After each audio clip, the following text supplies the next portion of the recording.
Assalamualaikum warahmatullahi wabarakatuh. Yuk kita mulai ya belajar teknis-teknisnya. Bagaimana cara kita berretorika. Nanti oleh Cicero secara umum bisa kita klaster ada 5 aturan retorika. Yang pertama, invention atau inventio. Makna letter luck-nya penemuan.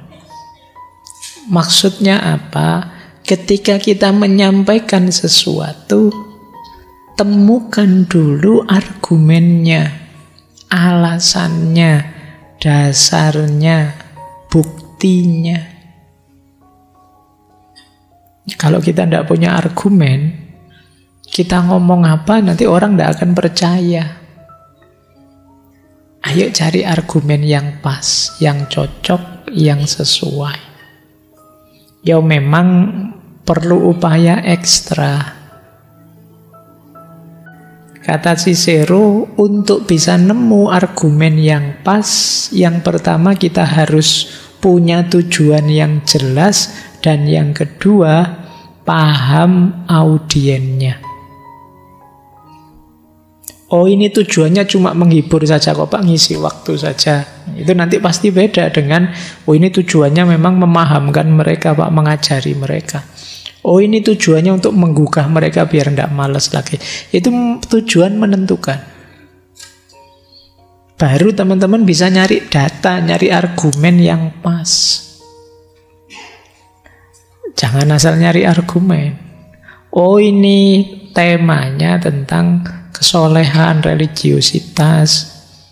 Jamaahnya itu bapak ibu yang mungkin sudah sepuh ingin segera jadi orang soleh. Misalnya perlu dalil-dalil yang masuk ke mereka, cocok dengan mereka.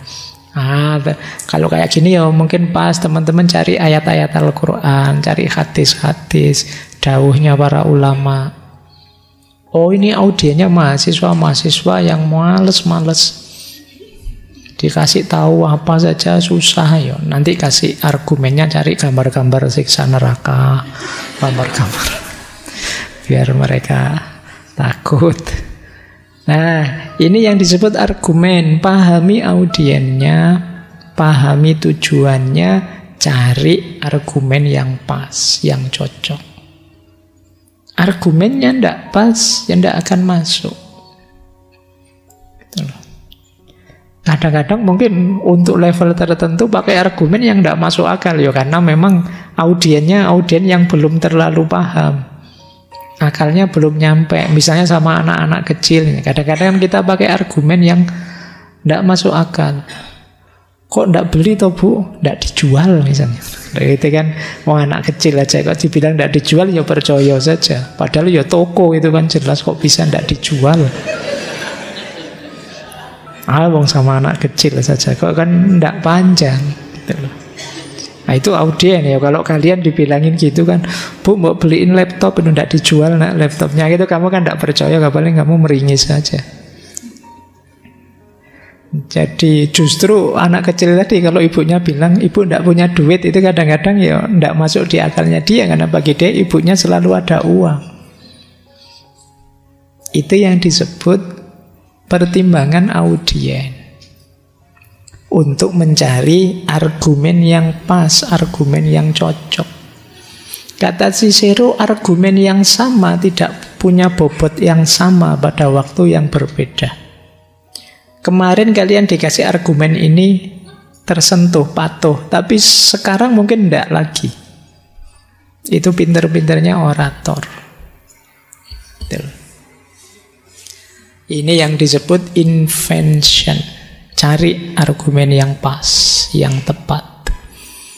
Makanya kemarin kalau di Aristoteles sebenarnya dilanjutkan juga oleh Cicero, meskipun tidak saya detailkan di sini. Kita perlu logos, ethos, dan pathos. Yang kedua, disposisio, arrangement, aransemen, menata argumen. Punya argumen sudah ya, saya sudah nemu Pak argumen yang pas. Tapi kan juga ndak terus kemudian ndak ditata, ya ditoto biar enak. Cara menyampaikannya, awalnya bagaimana, akhirnya nanti yang mana. Yang ditaruh awal ya di awal, yang argumen terakhir taruh akhir. Jangan kebalik. Jadi kan kadang-kadang orang itu kebalik. Argumen harusnya di awal ditaruh di belakang ditaruh di depan. Padahal mungkin yang belakang itu cenderung untuk penyimpulan-penyimpulan, yang depan masih asumsi-asumsi. Kalau yang belakang di depan, yang depan di belakang, nanti akhirnya malah ada masalah lagi. Urutannya jangan terbalik. Urutan terbalik itu kan kayak orang ndagel tapi ketawa duluan. Kan sering saya ada teman yang begitu.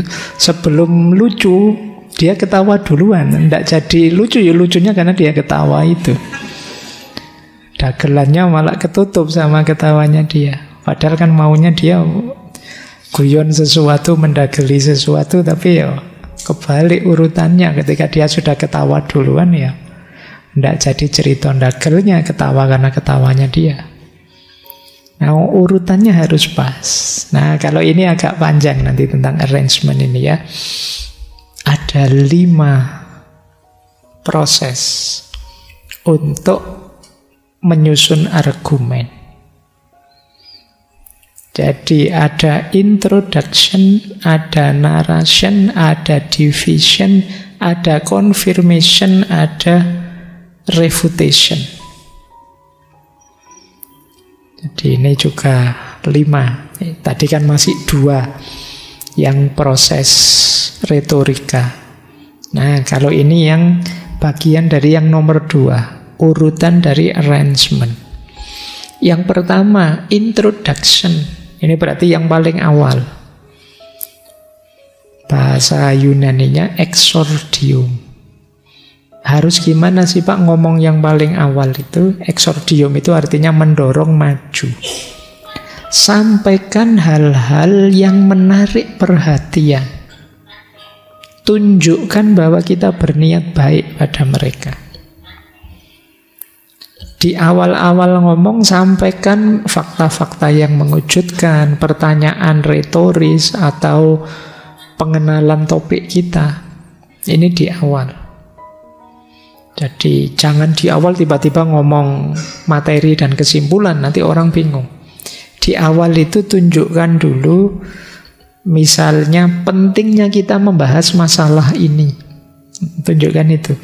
Kayak tadi saya di awal cerita tentang retorika itu penting loh, karena tidak hanya isi yang penting, bungkus juga penting. Itu sebenarnya bagian exordiumnya, bagian pengantarnya, biar orang tertarik dulu bahwa iya ya tema ini penting.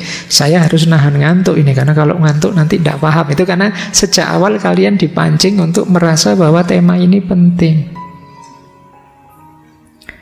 Yang kedua, tunjukkan bahwa tema ini berpengaruh loh untuk hidup kita. Lanjut yang ketiga, bahwa tema ini kalau kita tidak paham dampaknya besar pada semua orang, juga pada kebaikan masyarakat secara umum. Ini namanya exordium. Mari kita sabar, karena kalau kita tidak sabar, hancur kita. Nah, ini kan menunjukkan efeknya pada masyarakat, pada semua orang. Kalau sudah diawali seperti ini, biasanya terus orang jadi tertarik. Wah, saya harus belajar ini, saya harus ngerti ini, penting ini. Ini bagian awal. Jadi kalau teman-teman ingin berorasi, awali dari ini. Mungkin ada yang ingin latihan orasi waktu demo, ya awalnya ini tidak apa-apa. Pakai exordium, bahwa demo ini penting loh ya, ini bela rakyat ya.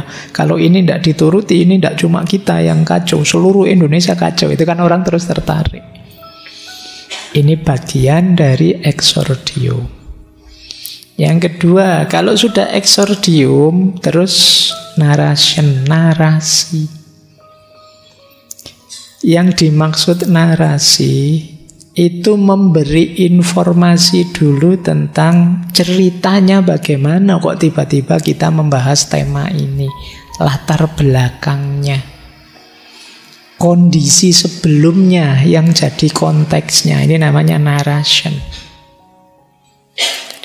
Narration itu misalnya kayak tadi teman-teman sedang demo misalnya, terus cerita pentingnya tema ini, terus dijelaskan dengan narasi.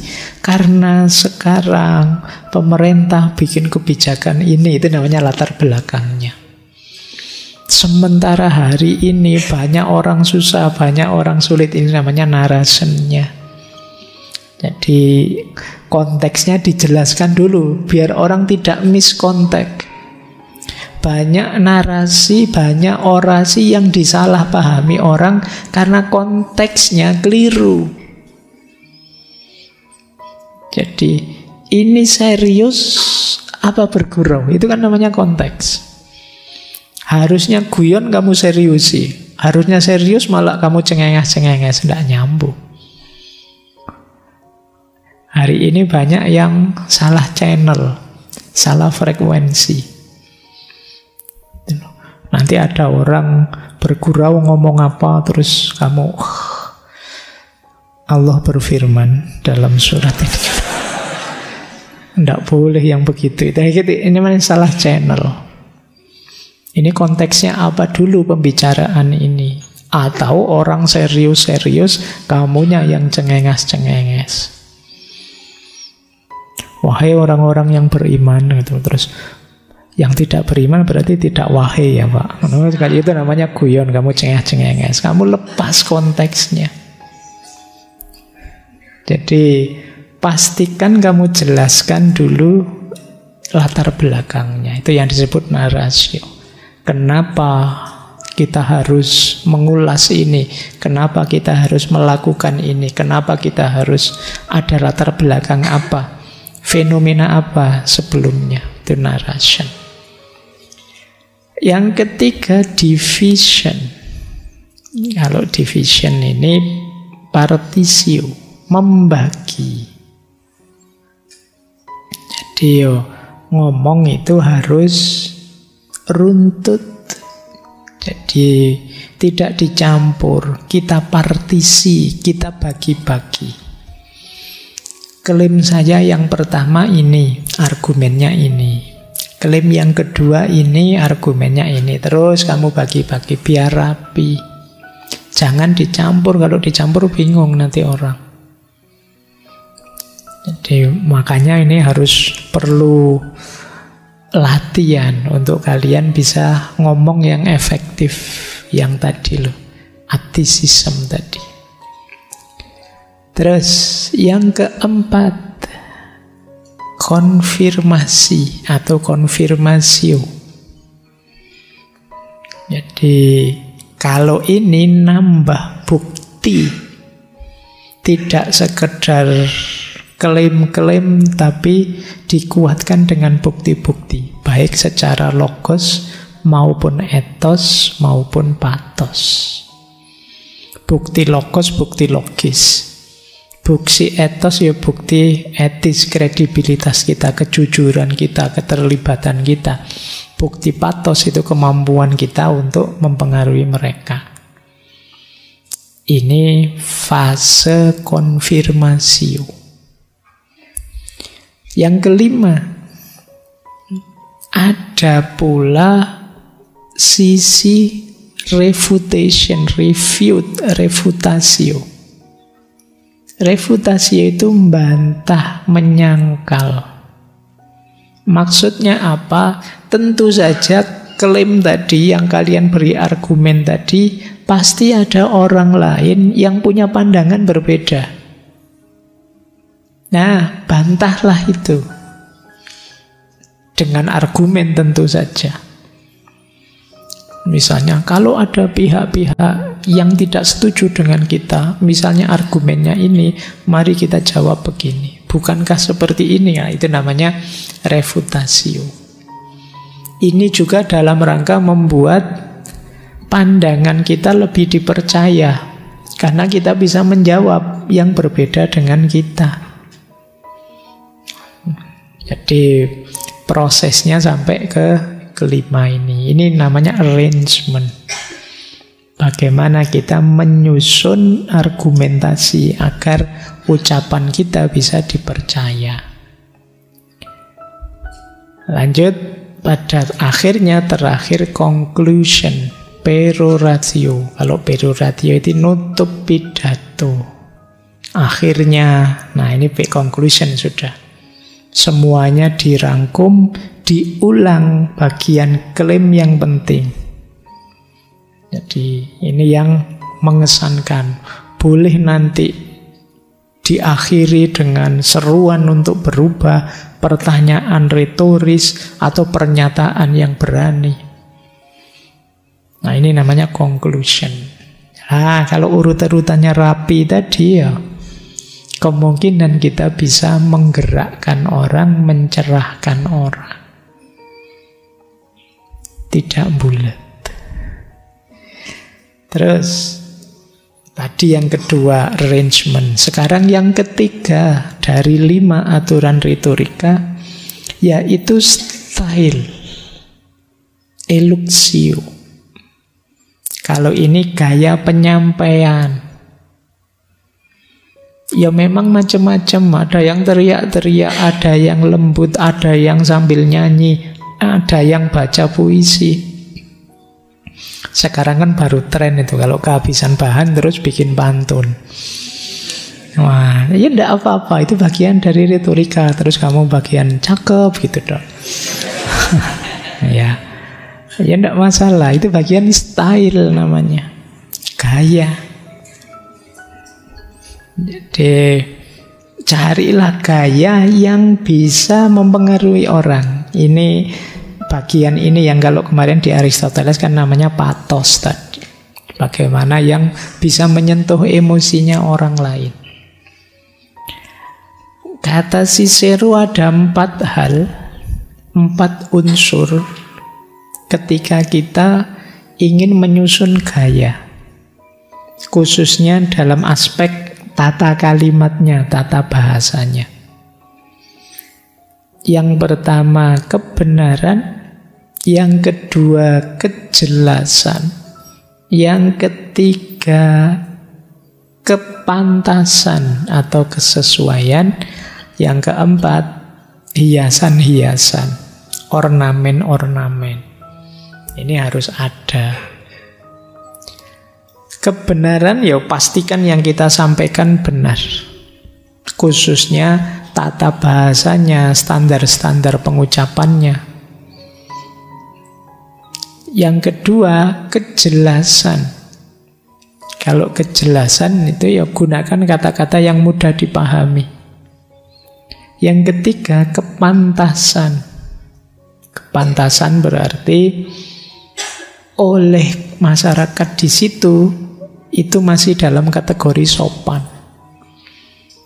Dan yang keempat, unik, ada ornamentasi. Ornamentasi itu bahasa-bahasa yang khas, luar biasa, tidak biasa. Mungkin pakai istilah-istilah yang lucu atau pakai kalimat-kalimat yang asing tapi orang paham dan lain sebagainya. Namanya ornamentasi. Ada yang kayak diulang-ulang terus 1 atau 2 kata, yang itu sifatnya menyegarkan suasana, memudahkan agar diingat. Itu namanya ornamentasi. Tapi sebelum ornamentasi 3 yang atas harus main dulu. Benar, jelas, pantas.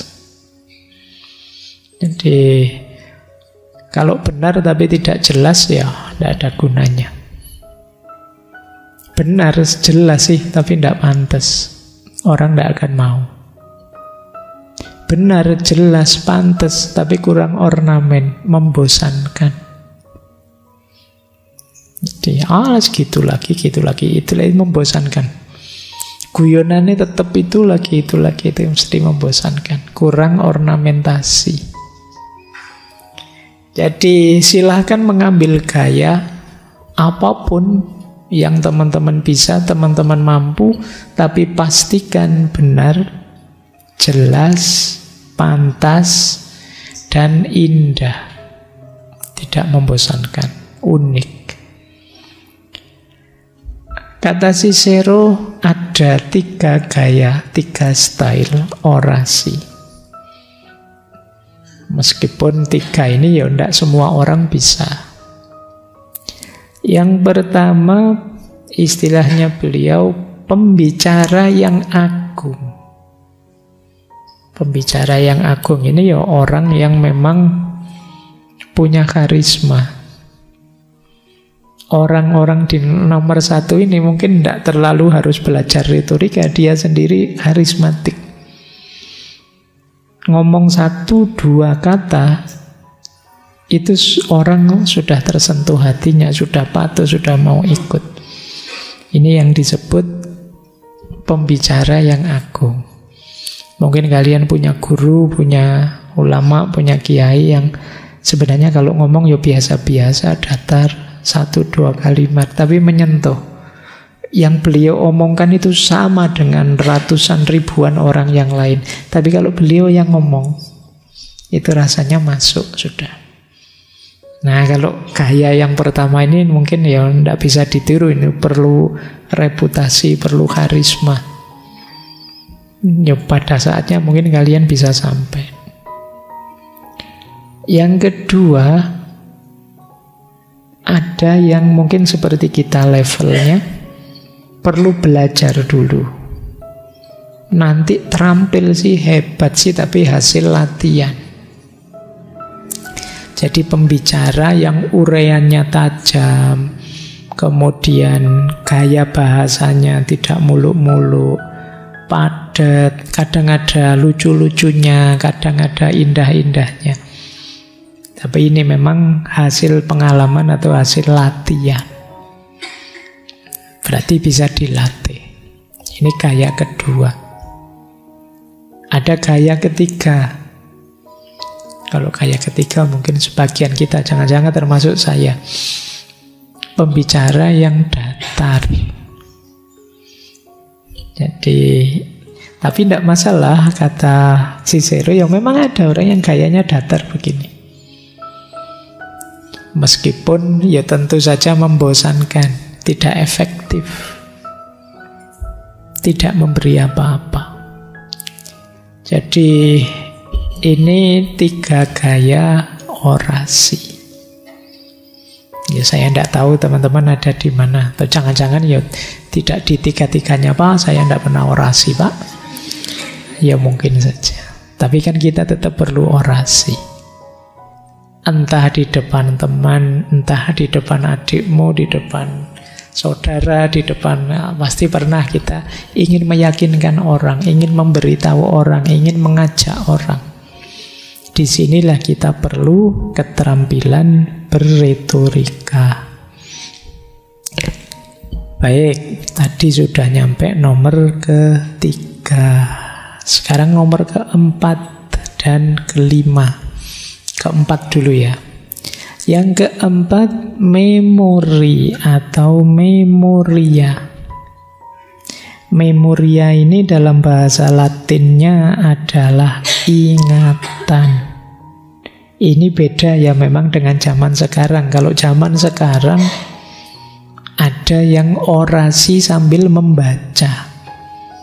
Ya tidak apa-apa. Tapi zaman dulu, zamannya Cicero, orator hebat itu ya apal. Tidak pakai catatan. Ya karena memang gimana kalian bisa gaya kalau harus pegang catatan. Ya kalau di TV-TV mungkin hari ini ada yang model, ada prompternya di depan itu. Tapi kalau ada tulisan di depan pun ya kalian kan tidak sempat mikir gaya. Membaca mestinya. Tapi kalau zaman dulu andalannya hafalan. Semakin hebat seorang orator ya selaras dengan hafalannya kuat. Bahkan tidak hanya itu, tidak hanya hafal materi saja, karena mungkin nanti ada tanya jawab. Mungkin nanti ada yang tidak setuju bantah. Dia juga harus siap, harus luas wawasannya. Kalau dia lupa, Kalau dia tidak ngerti banyak hal, ya tidak akan dipercaya orang yang dia sampaikan. Lagi asik-asiknya ngomong terus lupa.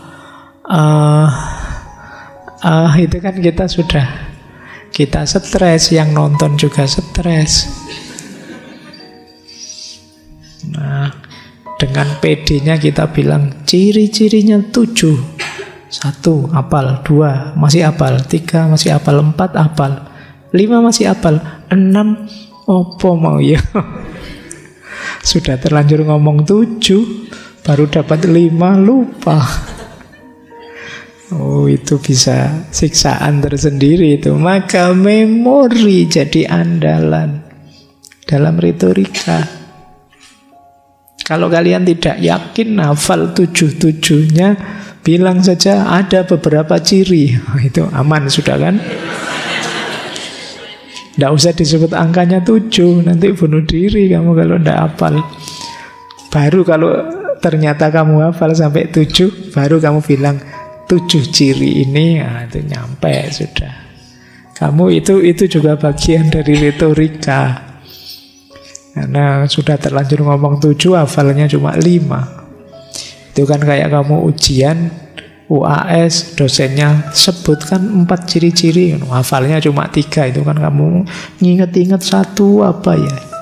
Iya kalau tulisan ujian ya, kalau pidato, wah itu bisa menegangkan situasinya. Apalagi kamu kurang bisa acting, kurang bisa retorika. Bingung sudah, apa ya, mungkin gitu. Oke ya, jadi memori jadi kunci penting untuk berretorika. Nah, yang terakhir, delivery. Delivery itu cara penyampaian. 4 yang awal tadi beres semua, oke. Sampai gayanya juga pas. Tapi kalau delivery-nya tidak menarik, tidak bagus, ya akan mengurangi tujuan, akan mengurangi ketercapaian tujuannya. Maka delivery jadi kunci terakhir. Apakah pidato kita sukses atau tidak? Kalau di Cicero dijelaskan delivery itu antara lain perhatikan aspek-aspek ini. Penekanannya, ekspresi wajahnya, nada suaranya, kecepatannya, jedanya, volumenya, gerak tubuh, bahasa tubuh, posisi, termasuk alat peraga. Penekanan, kalau ngomong kan jangan datar, ada yang ditekankan. Ingat-ingat ya, nah nadanya beda sudah. Atau diangkat nadanya, awas, ngangkat. Atau direndahkan, itu penekanan. Ekspresi wajah, ya kalau ngomong sedih, ya ekspresi yang sedih lah. Kalau ngomong semangat, yang semangat. Jangan menyemangati orang tapi loyo gayanya. Teman-teman semangat ya kita, kan ya tidak ada yang ekspresinya yang mengajak, yang enak gitu. Itu ekspresi wajah menentukan delivery. Nada suara juga begitu. Jadi tinggi rendahnya, kapan harus rendah, kapan harus tinggi, kapan harus cepat sambung menyambung. Itu namanya nada suara. Perubahan kecepatan, jangan cepat terus, ada yang kamu perlambat. Tapi ya jangan lambat terus, nanti jamaahmu ngantuk. Ada bagian yang kamu percepat. Pinter-pinter ngambil jeda. Jadi ngomong itu ada jeda. Biasanya jeda sebentar, itu membuat audien terus tiba-tiba tertarik padamu. Saya mau bicara, diinget-inget ya. Nah, saya diam sebentar, itu kamu mesti fokus ke sini. Tapi kalau saya terus saja, saya mau bicara bahwa itu tidak menarik. Tapi begitu kamu ambil sedikit-sedikit jeda, setiap kali ngomong, itu akan lebih menarik delivery-nya. Volume juga begitu. Pastikan audien bisa mendengar. Kalau tidak bisa, ya manfaatkan mikrofon, manfaatkan suara. Ya secanggih apapun isinya, kalau volumenya tidak bagus, ya tidak terdelivery dengan baik. Jangan-jangan nanti bisa salah paham. Saya beberapa kali melihat potongan-potongan ngaji filsafat yang biasanya kalau potongan itu kan dikasih tulisan, tidak cuma suara. Banyak yang tulisannya keliru kabeh. Mungkin karena volumenya tidak terlalu bagus. Waktu mendengarkan saya ngomong apa, ditulisnya apa. Itu biasanya kalau pas istilah-istilah bahasa Arab, istilah-istilah bahasa Inggris, itu biasanya terus tulisannya jadi nggak karu-karuan. Nah, itu mungkin problem volume suara yang tidak cedol, tidak jelas. Gerak tubuh. Nah, gerak tubuh juga penting kalian gunakan ya meskipun jangan terlalu overaktif. Nanti jadinya pantomim, jadinya joget. Gerak tubuh yang normal saja biasa. Kalau ingin menekankan ya pakai ginilah, meskipun tidak boleh gini-gini sekarang ya.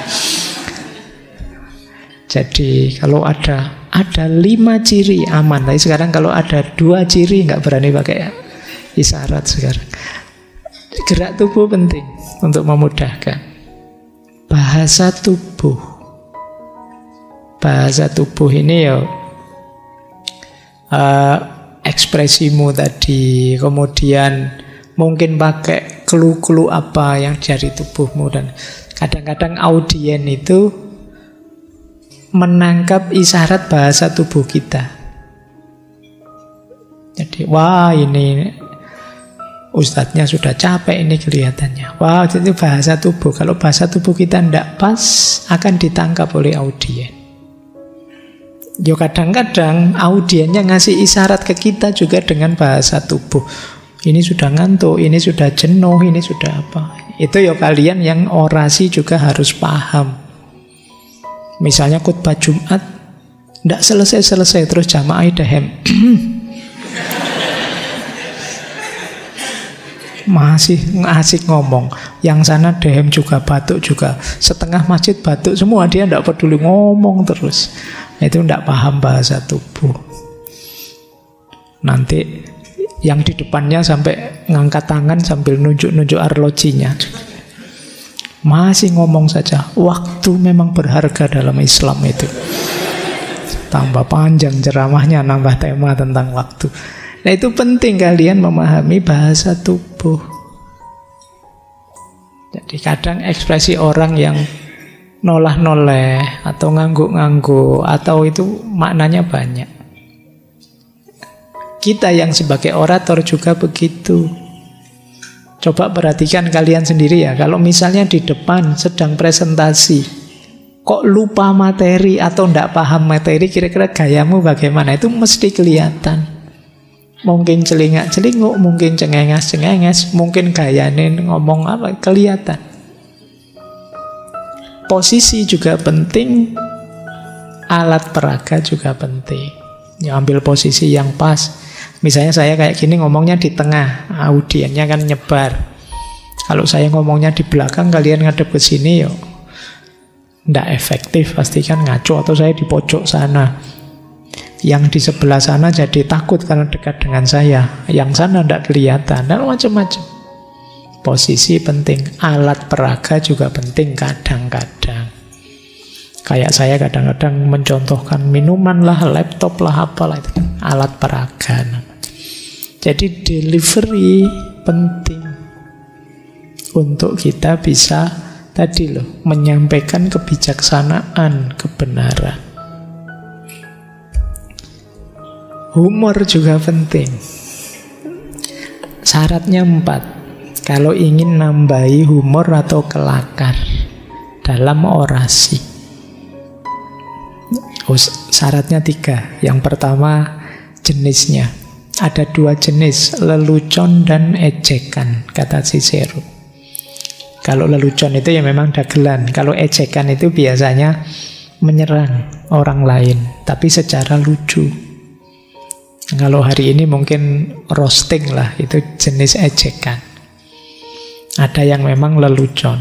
Syaratnya 3 kalau ingin nambah-nambah humor, menyisipkan humor. Yang pertama, natural saja. Mengalir saja seiring pembicaraan. Jangan dibuat-buat, karena kita tidak sedang stand up. Ya kalau stand up memang harus cari dagelan. Kalau ini kan enggak. Di setiap tema pasti ada sisi lucunya, enggak masalah. Angkat itu kalau memang kalian pas ketemu sisi lucunya. Kalau enggak ada ya jalan saja, enggak masalah. Enggak harus dipaksa ada. Terus sesuai dengan situasi. Kalau memang ingin mencari koleksi humor yang cocok, paskan dengan temanya. Jangan pas tema menyemangati belajar terus bikin dagelan tentang surga neraka misalnya. Nggak nyambung. Ini menyuruh semangat, yang sini nyuruh tawakal. Dagelannya nggak sih. Cari tema yang pas. Dan jangan berlebihan. Jangan berlebihan itu berarti jangan pidato 1 jam, dagelannya 55 menit. Lucu terus isinya. Kamu seneng tapi tidak ada isinya. Tujuan pidato tadi tidak kena. Dia jadi bumbu, jangan jadi semua menu. Dia menu cemilannya, bukan menu utamanya. Kalau cemilan semua tidak sehat. Tapi tidak ada cemilannya, membosankan. Jadi itulah humor dan kelakar. Jadi jangan berlebihan. Oke, untuk malam hari ini saya cukupkan sekian dulu. Mohon maaf kalau ada yang kurang berkenan, mungkin 1-2 kekurangan mohon dimaklumi. Kalau ada kekhilafan, kealpaan yang teman-teman ngerti benernya seperti apa, ya silahkan disampaikan. Kurang lebihnya mohon maaf. Wallahul muwaffiq. Wallahu a'lam bissawab. Wassalamualaikum warahmatullahi wabarakatuh.